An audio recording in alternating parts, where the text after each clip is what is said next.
आज का सत्संग भक्ति विचार के चैप्टर नंबर 1 सीरियल नंबर 99 से लिया गया है, जिसमें कहा गया है कि प्रभु के समक्ष हमें जल्दी पहुंचने की ललक होनी चाहिए। देखिए, ये हमारा अंतिम जन्म हो, इसका पूरा प्रयास हमको करना चाहिए कि और इसके बाद हमको कोई भी जन्म नहीं लेना पड़े, किसी माता के गर्भ में नहीं जाना पड़े और ये हमारा अंतिम जन्म बन जाए और हमें प्रभु की प्राप्ति हो।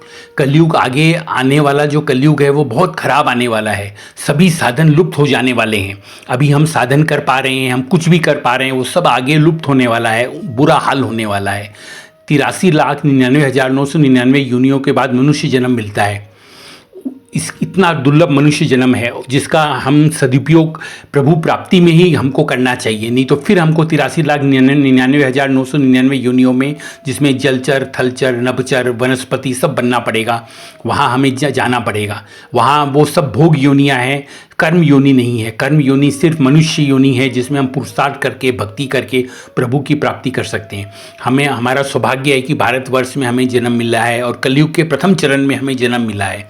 कलयुग विपत्ति वाला युग है और ये विपत्ति वाले युग में प्रभु प्राप्ति का साधन बड़ा सुलभ कर दिया गया है।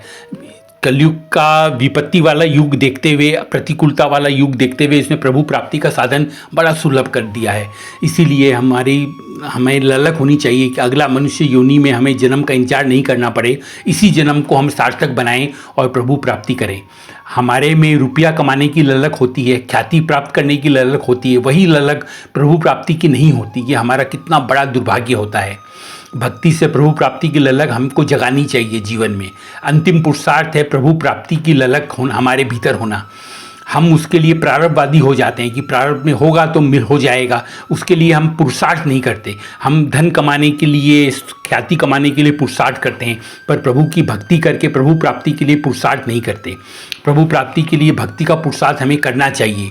जब प्रभु देखते हैं कि इस जीव को मुझे प्राप्त करने की ललक है, तो प्रभु बहुत खुश और आनंदित होते हैं और अपनी कृपा करते हैं, कृपा बरसाते हैं। प्रभु की कृपा मिलते ही हम प्रभु तक पहुंचने का हमारा जो मार्ग है वो सुगम हो जाता है। हम सुगमता से उसे तय कर लेते हैं। अंतिम मानव जीवन की उपलब्धि के रूप में सभी शास्त्र, सभी स्त्री ग्रंथ, सभी संत और सभी पंथ एक मत हैं कि भगवत प्राप्ति ही अंतिम उपलब्धि है मानव जीवन की। इसलिए हमें मानव जीवन को कभी व्यर्थ नहीं करना चाहिए और प्रभु प्राप्ति की ललक हमारे भीतर होनी चाहिए। प्रभु की प्राप्ति हमें करनी चाहिए इसी मानव जीवन में। अगला जन्म का इंतजार नहीं करना चाहिए। अगला जन्म कब हो, कितनी समय बाद हो, उस समय कौन सा युग हो और उस युग में हम क्या साधन कर पाएं, ये सब भविष्य के गर्भ में होता है। तो इसी युग का, इसी कलयुग के प्रथम चरण का हमको उपयोग करना चाहिए। प्रभु प्राप्ति का साधन बड़ा सरल है, भक्ति का वो साधन है और भक्ति करके हमको प्रभु तक जल्दी से जल्दी पहुंचने की ललक होनी चाहिए। जय श्री हरि।